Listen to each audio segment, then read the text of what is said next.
I love this. Yeah, I like them in street clothes also for this. I love the infantry in street clothes. Makes them look rugged and tough. That's the Warriors logo font. The wrestler? Yeah, that's the Warriors. Maybe he's yeah, you're right. Maybe he's a fan of the Warriors. Maybe. What's up, guys? Kicking off our ROH 100 post show with an ROH 100 watch along of the main event. Hopefully, you guys are enjoying the show as we watch this main event. Shane Taylor versus Shibata.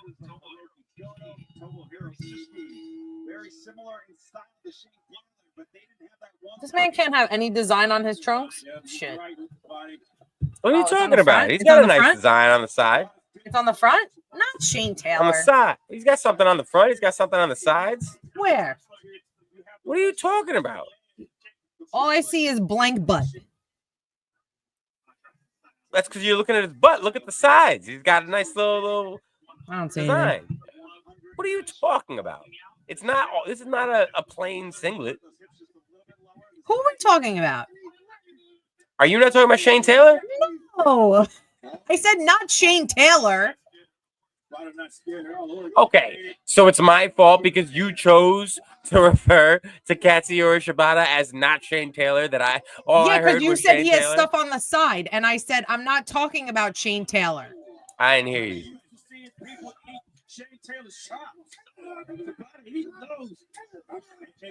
Yeah, he doesn't care about his trunks because he's the wrestler.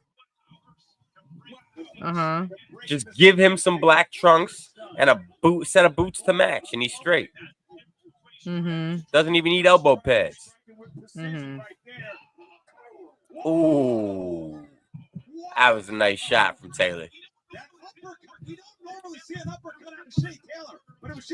See, the main reason I wish Shane Taylor would get pushed more is because I feel like he's truly one of the most intimidating people in the company. He's a believable wrestler. He's a believable opponent to other wrestlers.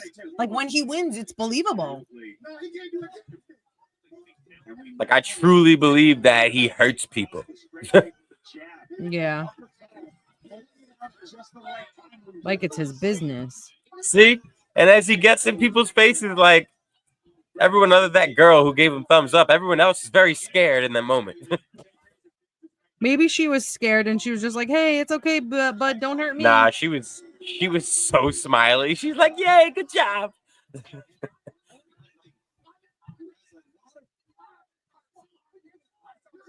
He said, you're so hurt.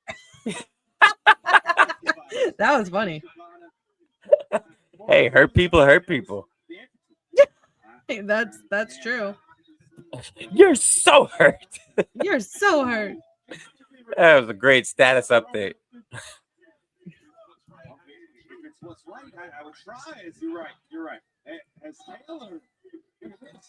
Ooh, I always love a good apron leg drop.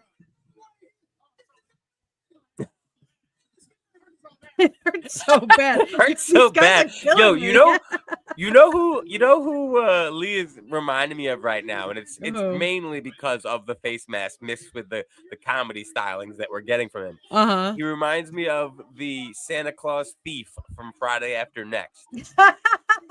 Guy who fucking beat up Ice Cube with a Christmas tree. Yeah, like that's the vibes I'm getting from Lee Moriarty right now. Speaking of Fridays, I've noticed very rare people mention the Fridays as their favorite Christmas movie. Friday After, well, only one of them was a Christmas movie. I know one of them, but I'm saying like Friday After Next. Right. No, it's one of my favorite Christmas movies for sure. Yeah. I guess for me, like Christmas movies, like I'll throw Die Hard. I know Die Hard's a Christmas movie, but like for me, like that Christmassy, like cheesy, corny-esque of it. But here's the thing: like if you're categorizing it as favorite Christmas movies, yes, is Die Hard a Christmas movie? Sure, but does the movie focus about Christmas? No. So if I'm ranking my favorite Christmas movies, I don't even know if Die Hard makes the cut. Even though, yeah, I'm classifying it as a Christmas movie, it's still not one of my favorites. I mean, if I'm in the Christmas spirit, right? It takes place. Right. Right. I mean, it takes. Yeah, I told you. I asked Yana and Joel when we were in Germany what their favorite Christmas movie is, and they both said Die Hard. And I felt like they said it just to round me up. And I was like, it is they said it because they're Jews and they have no Christmas spirit. I mean, so it is a Christmas movie. Because like her name is Holly. It's during Christmas. He's trying to get home to see his family on Christmas. There's Santa. There's Christmas music. But I'm talking about that Christmas feeling you get. Right, exactly. Yeah. Nightmare Before Christmas gives me more Christmas spirit than and I think that's a Halloween movie. And that's arguably a Halloween movie. Yeah. Yeah.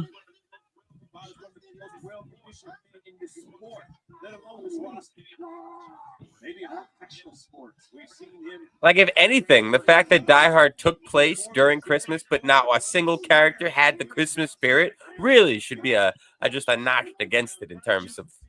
Well, I die on the hill all the time that It's a Wonderful Life is not a Christmas movie because only the opening scene is Christmas and the rest of the movie has nothing to do with Christmas.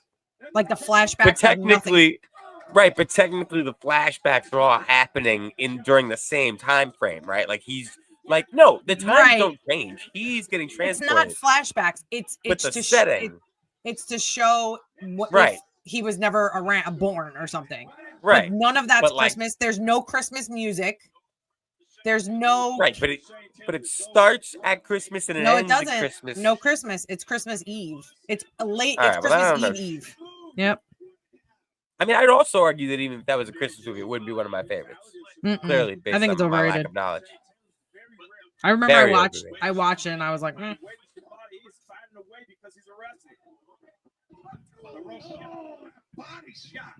See, I think Shibata's gonna win this, but like the more I watch this, Shane Taylor needs to because he has so much backup there. Right, like if he wins, it's gonna be. He has to win. He's gotta win now. That was nice. Oh, he's gotta win now. Nope. Wow. I mean, he has to win dirty, right? He's not gonna win clean.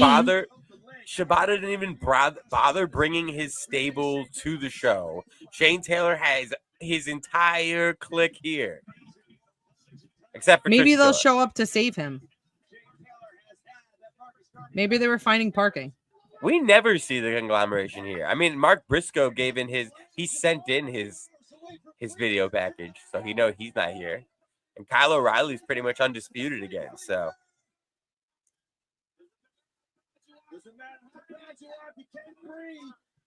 Oh.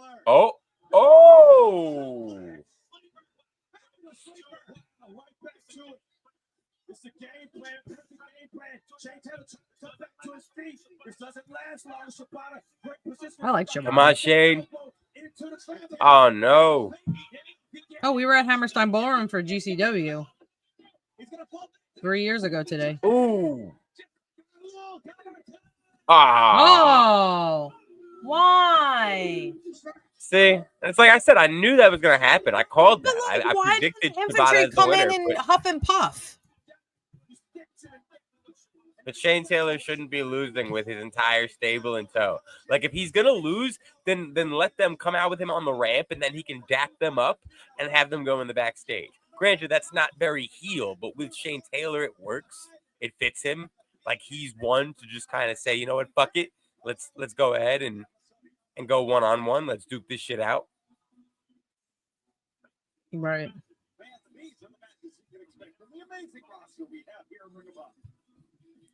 Huh. Is that it?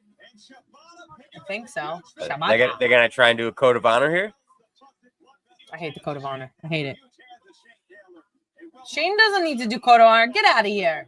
No, don't do it. Flip his hand. Yeah, tell him. Yeah. Oh, do that. Here we go. Here we go. Yeah. Okay, wait a minute. This is the only way I'm okay with this shit. Oh. Yeah, How get him. Shibata not know that was gonna happen? Yeah, that was silly. Man, they're so color coordinated. He literally put the gun to your head, bro. Like,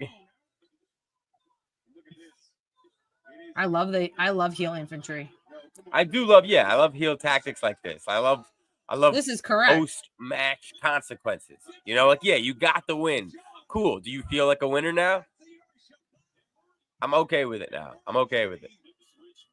Athena is not wrestling tonight. I think she sent a video. She sent a video. Well, Jordan Kirby asked, so I was telling you. Oh. Well, how am I supposed to know if you don't do this? Oh, my bad. I was just answering. Now Sorry. I see it. Thank you, Jordan Kirby. No, Athena, she sent in a video earlier, but she's not wrestling tonight. This is actually our main event. This is our main event. Wait. Oh, I thought something else was. Oh, something is happening. Hey, it's Daniel Garcia. Okay. Hi, Daniel Garcia, in your little velour suit.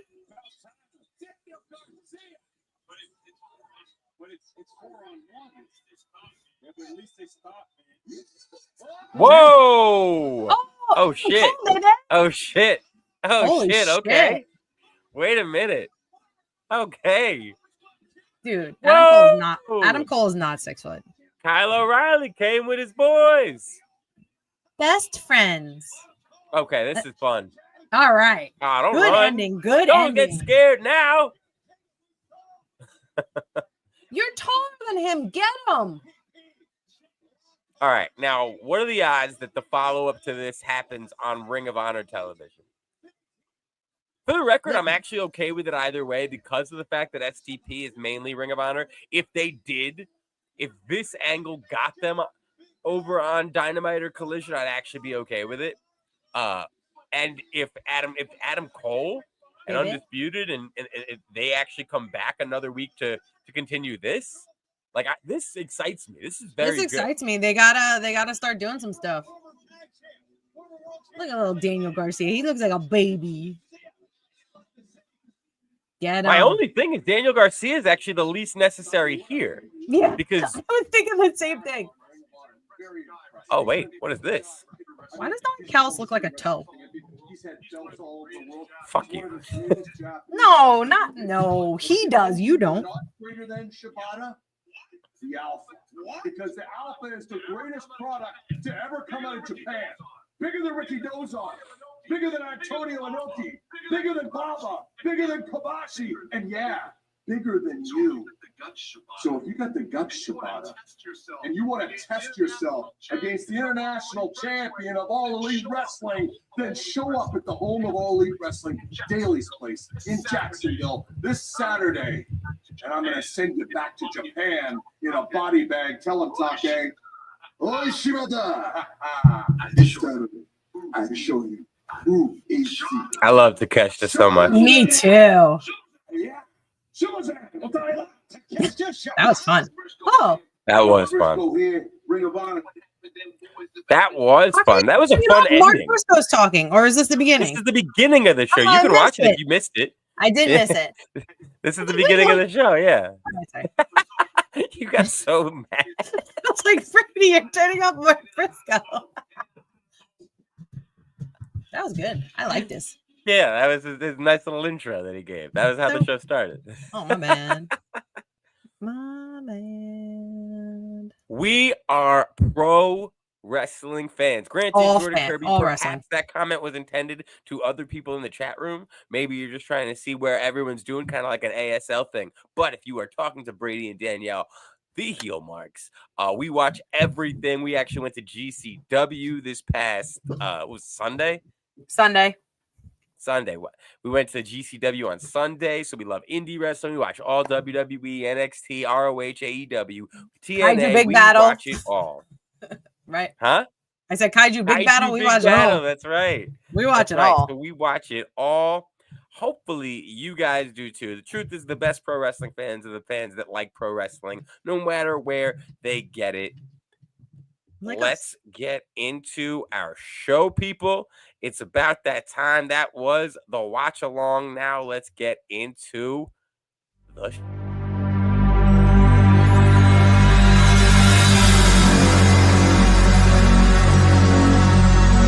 Ladies and gentlemen, the show is about to start in 10, 9, 8, 7, 6, 5, 4, 3, 2, 1.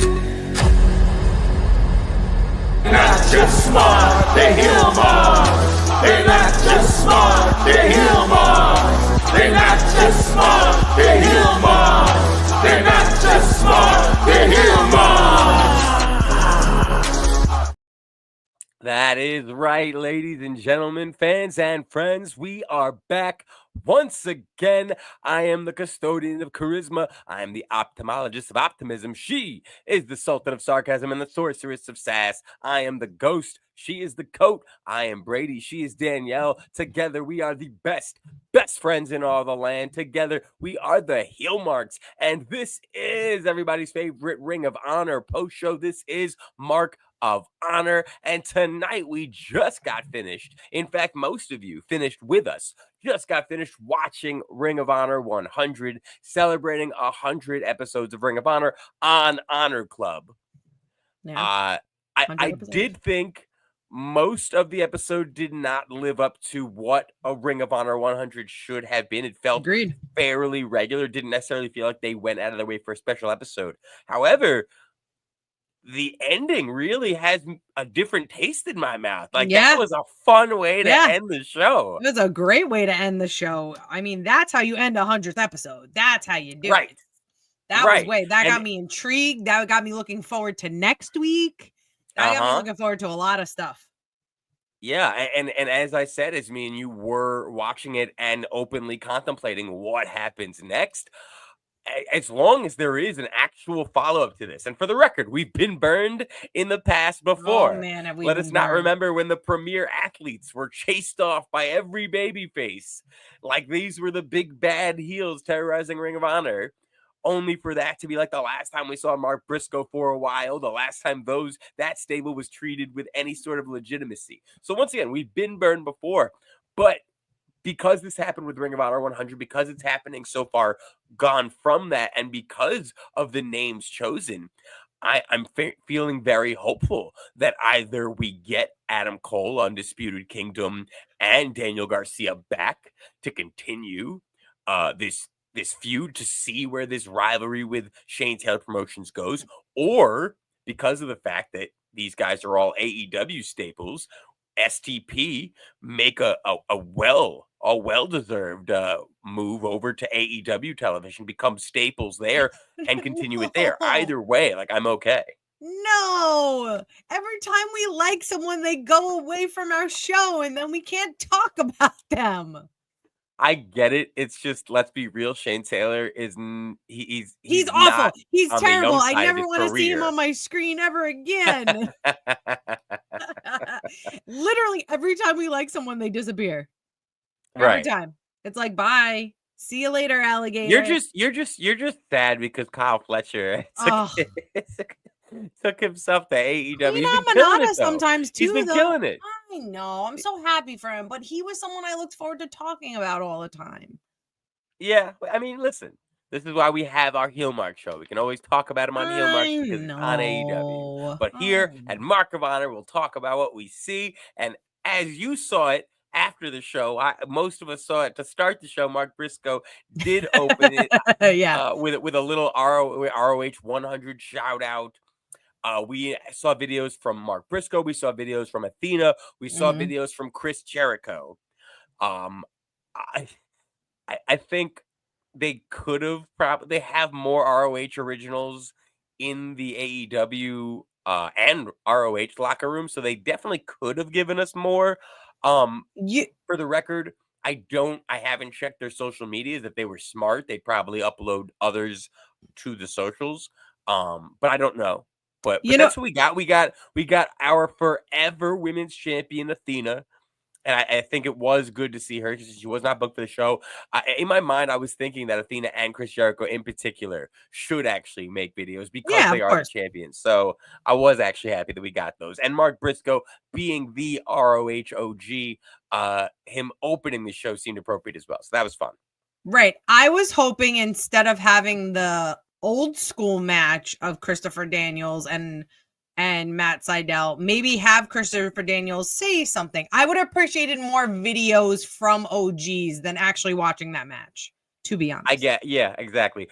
Christopher Daniels in particular, I understand why they didn't want to show us a video like that because of the fact that just yesterday, him with a neck brace is fucking, making everybody cry as he announces his retirement and the Hangman forced him to retire. So I understand them not wanting to less than 24 hours later give us Daniels. But to the point we both just made. There are other ROH originals. Samoa Joe just made a return. He could have made a video. Nigel is there. He's been doing work for them. He could have made a video. And the list goes on and on. So, hell, the fucking Bucks, the Young Bucks could have made a video. They had, AEW began in Ring of Honor. People don't talk about it. Of course it did. First of all, of course AEW started in Ring of Honor because All In was literally like advertised as an ROH show, but they just took it over. Like, you know what I mean? So it was like, yeah, it's ROH and All In. And it's like, but like they took all of ROH talent at one point. So it's like they should have said something. Any of them could have said something. Hell, Cody could have said something.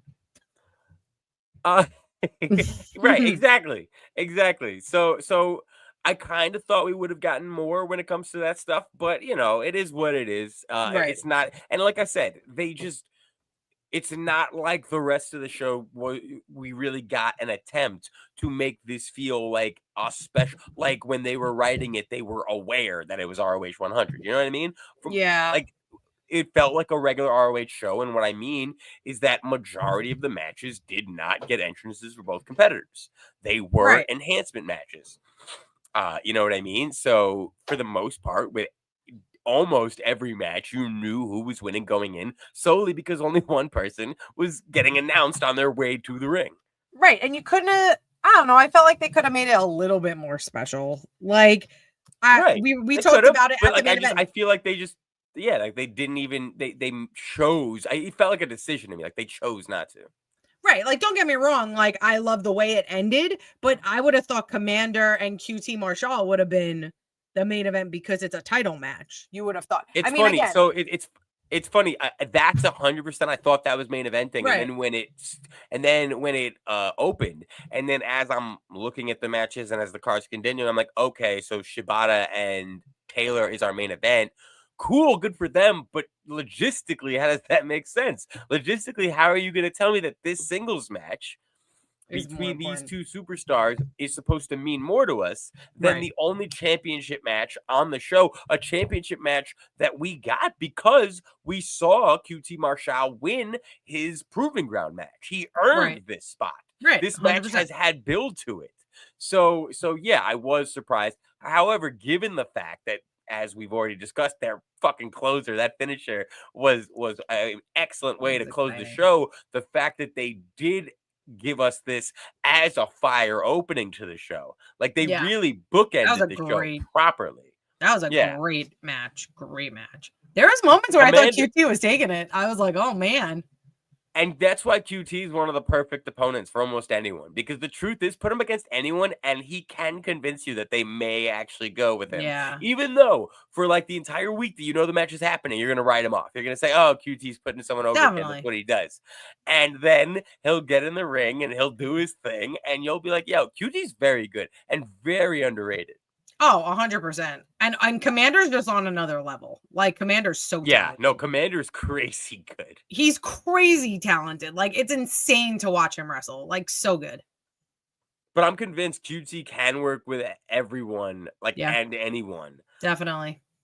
And really can't take away from the work he did with Big Boom AJ, and I'm glad that we are actually seeing him be rewarded for that, even if it is stuff like this, because he was mainly helping out backstage, but we know he still trains wrestlers, we know he still is a wrestler, so I'm sure QT, like he's said numerous times in interviews, he hasn't accomplished nearly as much as he thought he would or wanted to. So if someone like that is getting relegated to mostly backstage work, I'm sure it's not 100% his decision, other than he needs to pay his bills. You know what I mean? Yeah. So I'm glad that he was able to show what he could do with a social media star like Big Boom AJ. They did great business together, and I'm glad we get to see what QT can do from them. And I'm glad he was able to take that feud and give himself a bomb-ass theme song. Oh my God, that theme song was so fun. And a bomb-ass gimmick. He brings the doom. I fucking love it. These guys have been bringing the boom with Costco for how long? And this guy has now got himself a fresh heel gimmick. I bring the doom. I love it. I love Costco. Yeah, so do I.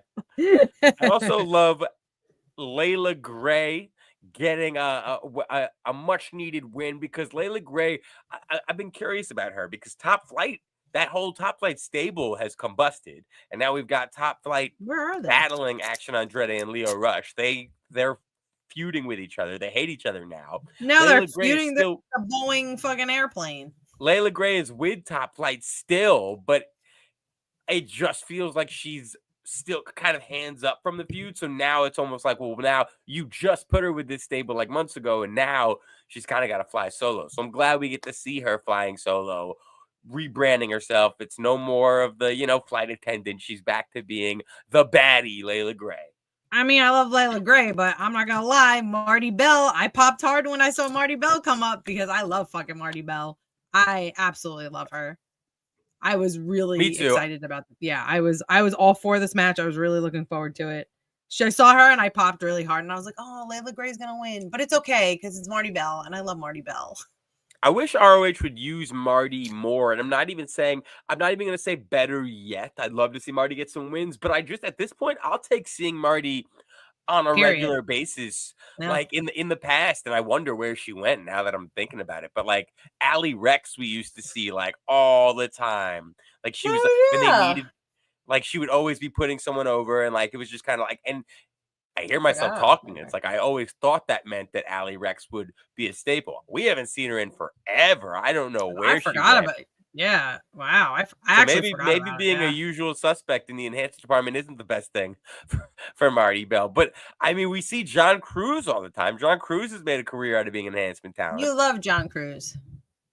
I get sad when I see John Cruz get no entrance like tonight, because the last time I saw John Cruz, he got an entrance, and it was one of my favorite ROH entrances solely because.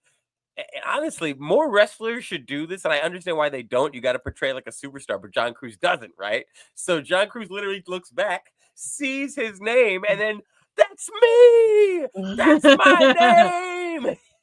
Like, yeah, he never gets to see his name up there, right? Yeah, I can't believe he didn't get one.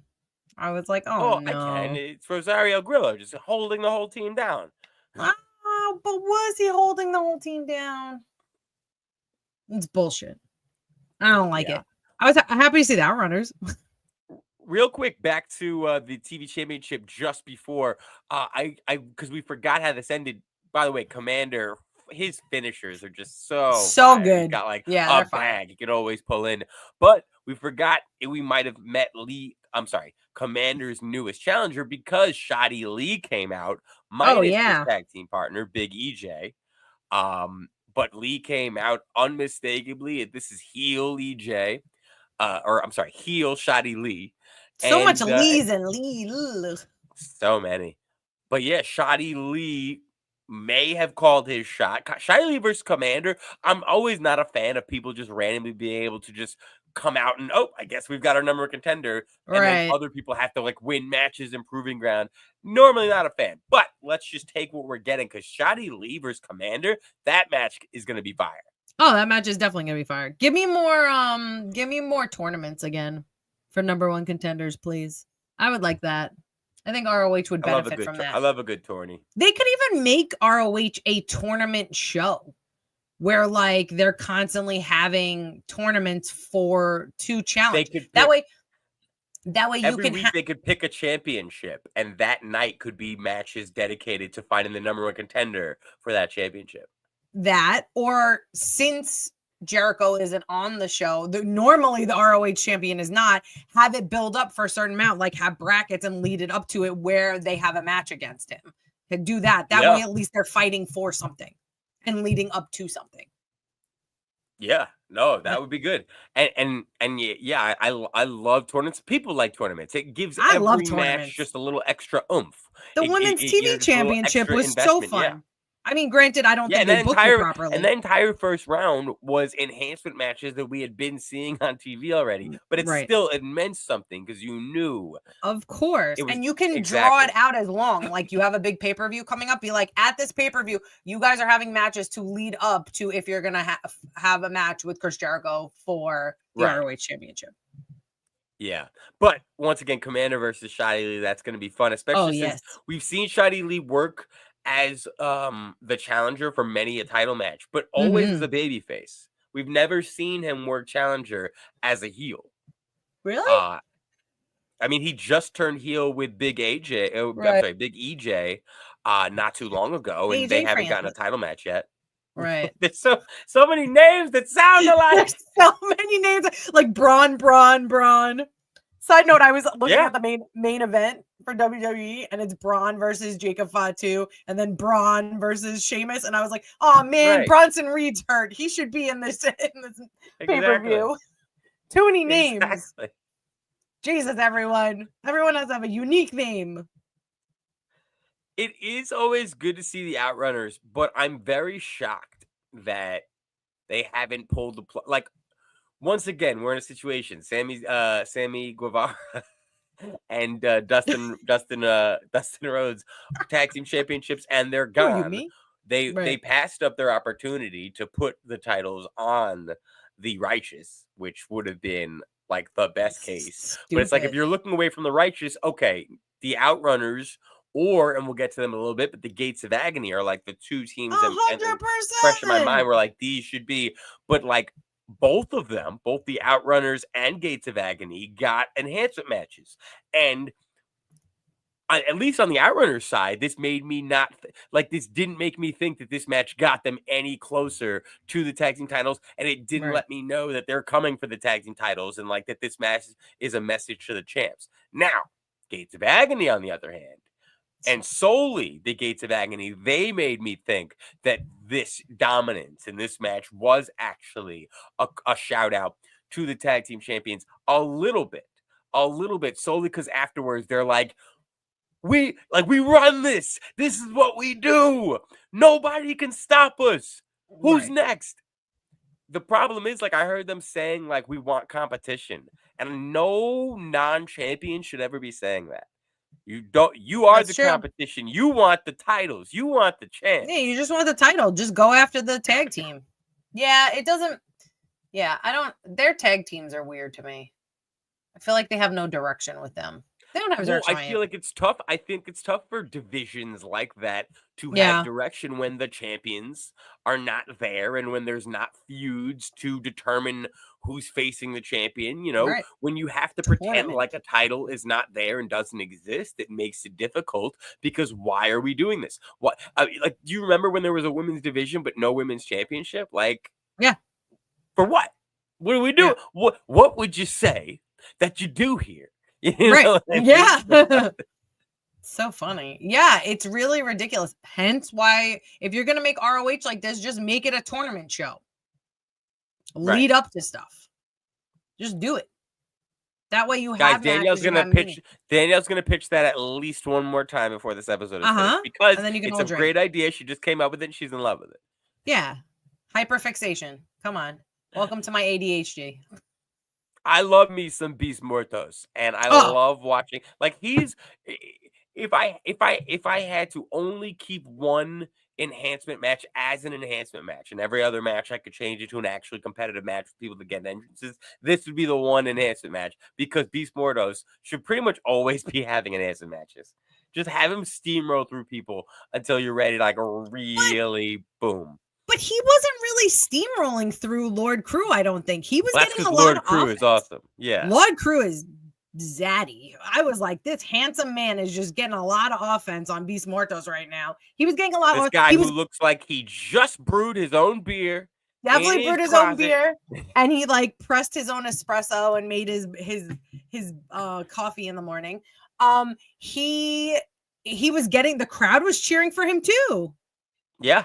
No, the crowd was behind him too. I know they started off with nice crew trance, so they were behind him from the start. They were behind. He's really good. Yeah, he's really good. I was surprised he was getting as much offense as he was against Beast Muertos. I love Beast Muertos, but yeah, I'm looking forward to seeing more Lord Crew. I hope we see more of him. No, you're right. Squash was the wrong word. It was a very dominant victory. Is really what I meant. That's fine. Yeah. But Lord Crew was getting. Can't go any other way. Yeah. Right. I knew Beast Muertos was going to win, but Lord Crew. And also not that he squashed him, but that Lord Crew was an enhancement talent. But he's definitely an enhancement talent I hope we see more of. Yeah, he did well, and it didn't make him look bad, and it made Beast look good, without just him completely squashing someone. I hate squash Right. matches. I hate them.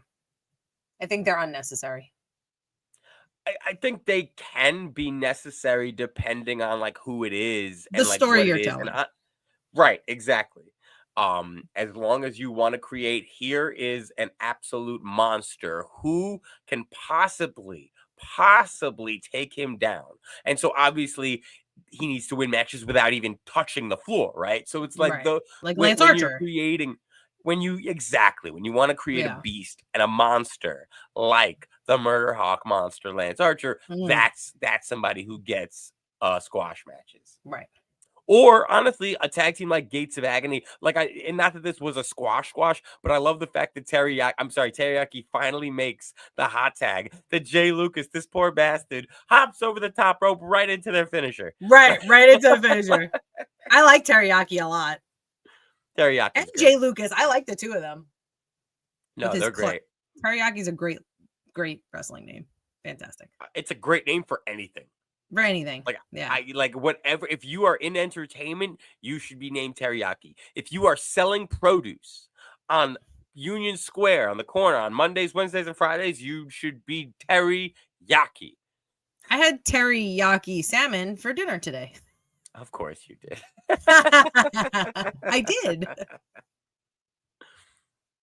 From teriyaki to Taya Valkyrie getting a win.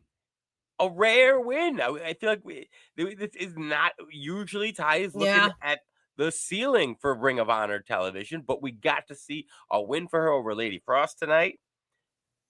Yeah. And we saw Deonna Purrazzo on Taya Valkyrie's side. We got to see her. Well, yeah, that new tag team, the Vendetta. The Vendetta, like that tag team. And I do like the fact that when they put someone together, they're like, okay, you know what? Let's go and start this off by giving her a win. Because a lot of times they'll put a team together, but still not change anything about the booking. And then you're just kind of like, well, this now this person is getting dragged into the lack of momentum as well. Like, what are we doing here? So not only does Taya benefit, but Deonna benefits as well. Absolutely. This is a good match. I was a little surprised Taya Valkyrie won because I was like, ooh, Lady Frost. And like we've seen her a little bit more consistently than Taya Valkyrie lately. So I was a little surprised that she got we've also been seeing Lady Frost consistently on the losing side, like Lady Frost being used to put others over. That's true. She's great. So that was great. This was one of the few matches where I really was kind of like, this could go either way. Deonna Purrazzo's presence kind of made me think heel's going to get this. Definitely. Because, heel's got to heel. Yeah, he has got to heal. I couldn't be a baby. But yeah, no, I love this. I think we need more of TV on TV for sure, and Deonna Purrazzo as well. Especially now as we look at what happens when you're a Knockouts champion, the opportunities it extends you to the NXT, to Royal Rumble. Right. Deonna Purrazzo was her time as Knockouts champion, which was a great time. She had an epic reign there. She did great work there. But unfortunately, that time came and went before WWE and TNA were working together. Yeah. She comes to AEW as the Virtuosa, riding high off that momentum. I forget. I think there was an injury that kind of took her out for a little while. Maybe. But she never really regained that momentum again. And now here she is on Ring of Honor TV trying to get it back. Whereas once again, just being in the Knockouts division almost makes you closer to being on TV. Definitely. Yeah, or on Netflix rather. Any.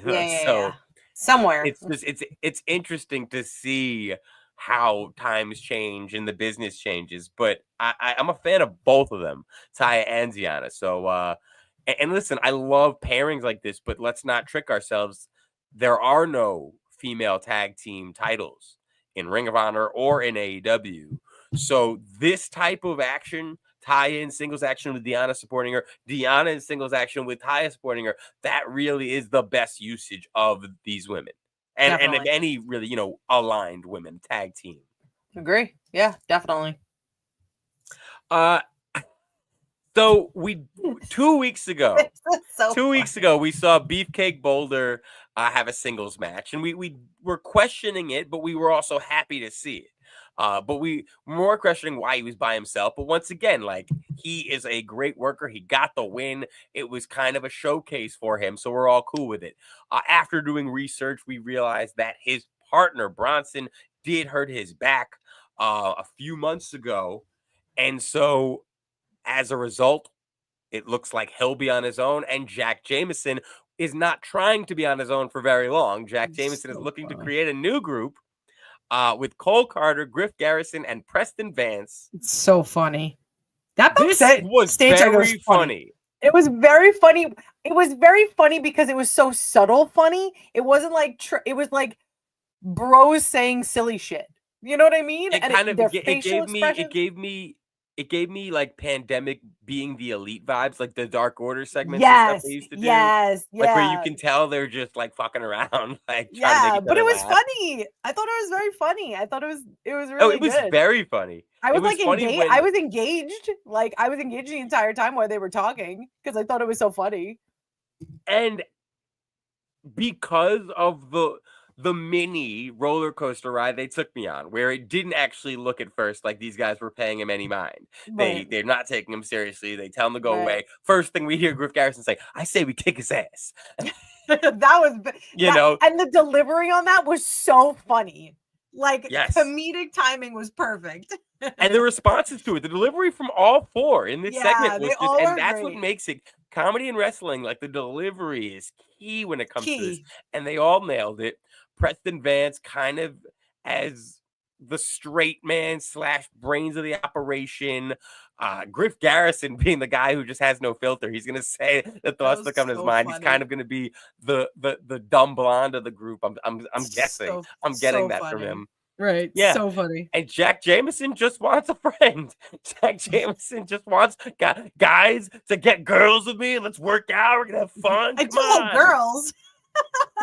But we get girls already. Yeah, that was really funny. Yeah, it was a really good skit. Let's hear him out. We'll try it out, and if it doesn't work, then we'll kick his ass. Yeah, it was really good, and it was storytelling, and that's always my biggest gripe. And it was sports entertaining. Oh, absolutely, it was really funny. I see him kick his ass. And here's the thing: buried within the comedy of it all was Jamison.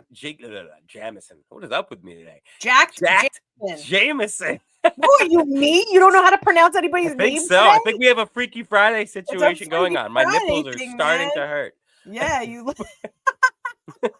literally are me mispronouncing every name. 100%. You know what it is? My voice is going and my mind's going with it. That's all good. But Jack Jameson did spit a little bit of truth in this segment where he said, listen, we're all kind of just floating around here.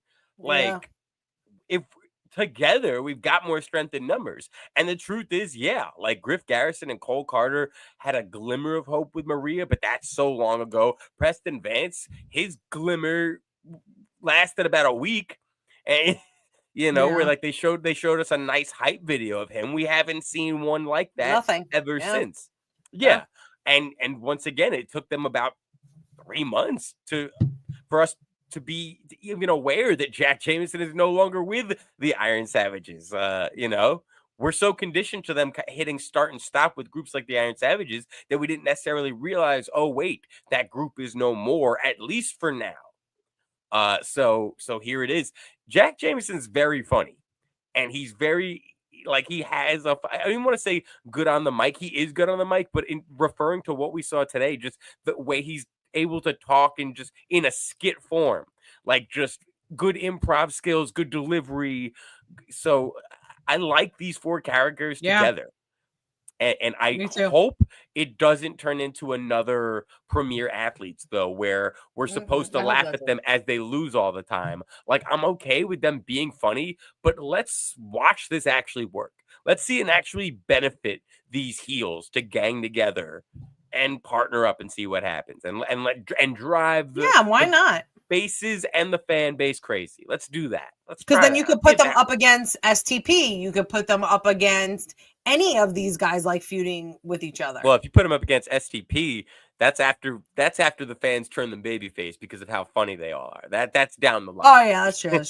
Yeah. That was a really funny skit. Like, I'm gonna go back and watch it because I thought it was really funny. 100%. I'm gonna watch that again. Right? Like they showed up and I was like, oh, we haven't seen these guys in a while. And like, we were like, wait, what's happening? And then remember, I was like, at first I was like, who is that? And we were like, oh, we thought it was Brian Myers. And we're like, no. Because it took us a minute. And then we were like, oh, let's listen to what they have to say. And we were laughing. Like, it was funny. 100%. It was like, and you know what it was also? It took us by surprise how funny it was going to be. And it's not that these guys haven't made us laugh in the past or whatever. And Jack Jameson has definitely shown us his humor chops. Absolutely. But it's not like we label them comedy wrestlers. Like, that's not, you know, where that's not become a thing yet. And Griff Garrison is kind of like, honestly, I was very shocked at how funny he was. Like, he's shown me glimmer in the past, but this was just hilarious. And they also, despite the fact that on ROH TV, they've all been presented as losers and not even lovable losers at that.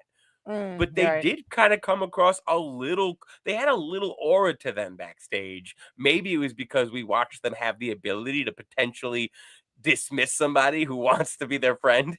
Basically, like, can I please be friends with you? So maybe that situation added a little coolness to them, a little aura, as they're saying, we get girls, man. We don't need you. But you know what, Jax? Come on, Jameson. You can ride, bitch. Like, so it was really good. Yeah. It was one of the more interesting backstage segments for me during ROH instead of just like, you know, just a video. And I think it would be better if instead of this just immediately leading to them wrestling together or you know, for it not to immediately lead to matches. But I wouldn't mind actually seeing like some skits, some vignettes made of them hitting the town.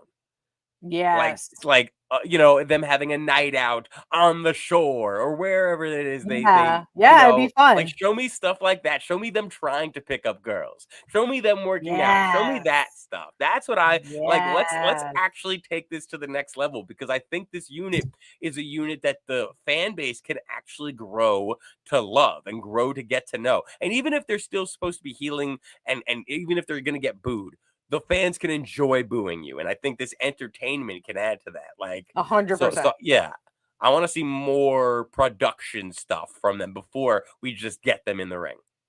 Yeah. Well, this makes me excited. That's how I'd book it. I like it. I like how you book it. Let's get into the main event. Once again, a lot of you guys were already with us. You watched the entire main event with us, but let's recap one more time. It was a good match. And I love when ROH makes me understand what they're doing, because you guys heard I was very vocal that Shane Taylor, when his entire squad is right there, and Shibata didn't bring anyone from the conglomeration, none of his friends showed up, Shane Taylor shouldn't be losing this match. And I feel that way. I feel heel stables need a sense of, you know, reasoning behind it. Like, this is numbers. And we're heels. We saw Shibata get attacked. Like, we saw them cheat, you know. Speaking of comedic delivery, you what is yes. You hurt. You hurt bad. You hurt bad. That was funny too. I said it while we were watching it, but 100% Lee Moriarty with that ridiculous green ski mask outfit, and the hilarious trash talk that he was doing reminded me of the bad Santa, the thieving Santa from Friday After Next. You hurt bad. You hurt bad. So funny. Like, he wasn't touching him; he was just telling him he was hurt. So funny. This was one of if there was a Christmas tree there, he definitely would have beat Ice Cube with it. Oh yeah, 100%. But yeah, I definitely agree with you. Where like I was surprised that Shane took the L on this, considering he had his whole posse with him and Shibata did not. But I mean, the aftermath of it. Okay, that's what I'm saying. Like, it makes perfect sense. Like, and the truth is, I kind of knew, like, just on paper, Shibata I would have guessed Shibata was gonna be booked to beat Shane Taylor on Ring of Honor TV. Right. But the fact that STP was there, that's the only reason where I'm hitting pause. But you know what? Yes, his stable did not help him win the match. But we're not gonna go out like no punk. Not gonna shake your hand. Code of Honor. Code of Honor, someone else. We gonna hurt you bad. We gonna hurt you bad. So funny. And yeah, like I love a good behind the back attack that Shibata should have seen coming a mile away. Oh I my love God. these motherfuckers getting a steel chair and saying, we gonna hurt you bad. Yeah, I was just like, he's behind you. Turn around. And then the save is made, and we are looking at an undisputed conglomeration featuring Daniel Garcia. Like he's making a little. I don't know if he's on the undisputed side or the conglomeration side, but Daniel Garcia is there as well with his cute little velour suit. I think they're hinting at a champ versus champ match. I thought you were going completely different. I thought you were like, I think they're hinting at bringing velour suits back. I was like, definitely. Velour suits never went anywhere. If you talk to a lot of people's grandparents, dude, I loved my velour suit. I miss it. I had a beige one. I loved it. Anyway, but I was 16 years old. Me and Jason would go shopping. We'd buy each other velour suits, and then we'd wear those velour suits into our employee meetings at the movie theater, feeling like we were the fucking coolest shit. We were so ridiculous. Were your chains hanging out? Like, could everyone see your chain? Did you have a white gator with a chain? I feel like that's necessary. I probably my mezuzah probably was hanging out, clanging and banging. Okay, so you think this is leading to a champ versus champ? Yes, champ versus champ. I don't know if both titles will be on the line. I don't know if they're gonna do that, but I do think we get a champ versus champ type of showdown in the future between Big Lee and Big Danny Garcia. Is he Big Danny? He's so little. Listen, I just wanted to end with the same syllable. All right, is that okay? Fair. I appreciate you. Because I'm not hurt. I appreciated Adam Cole and Kyle O'Reilly and Roddy Strong and Daniel Garcia for making the trip and making the appearance to end close. I love that. What a way to end the show. I thought that was great. We didn't see that coming. No. And when Daniel Garcia came out, when his music hit, we're just kind of like, wait, what? Cool. Okay, yeah, we were cool. Like, oh, wait. But Adam Cole? Yeah, Adam Cole, baby, coming out. That's a big thing. Yeah. And they pop too. And ROH crowds don't pop for just anything. But that was a pop. That was a big pop. I was excited. So yeah, and once again, it's not just exciting because it was fun to watch. It's exciting because we don't know what comes next.